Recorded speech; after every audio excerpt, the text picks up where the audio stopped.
Hi అండి, చిన్నపిల్లలు ఉండే మదర్స్కి ఈ వీడియో యూజ్ అవుతుంది అనుకుంటున్నాను.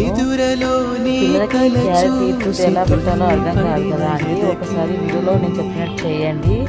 1 కేజీ క్యారెట్ ఇంకా 1 కేజీ బీట్రూట్ తీసుకొని నీట్గా వాష్ చేసి ఒక 10 మినిట్స్ పక్కన పెట్టండి. అందులో ఉన్న వాటర్ అంతా పోయేవారండి. తర్వాత క్యారెట్ తురిమే దాంతో మంచిగా నీట్గా తురుముకొని హెయిర్ టైట్ కంటైనర్స్లో స్టోర్ చేసుకోండి. 1 వీక్ వరకు హ్యాపీగా వాడుకోవచ్చు. అయితే ఇప్పుడు ఏ టిఫిన్ చేసిన దోశ కానీ ఇడ్లీ కానీ లేదంటే ఉత్తప్ప పెసరట్టు ఇలాంటి టిఫిన్లో అయినా సరే తురిమి పెట్టుకున్న క్యారెట్ని ప్రతిరోజు యాడ్ చేయండి. ఇంకా రాగి జొన్న పిండి కూడా ఒక 2 స్పూన్స్ ఇడ్లీ బ్యాటర్ తీసుకొని ఆ ఇడ్లీ బ్యాటర్లో రాగి పిండి జొన్న పిండిని కలిపి ఇలా నేను చూపిస్తున్నట్టు క్యారెట్ ఇడ్లీ బీట్రూట్ ఇడ్లీ జొన్న రాగి చేసి పెట్టండి. హ్యాపీగా తింటారు.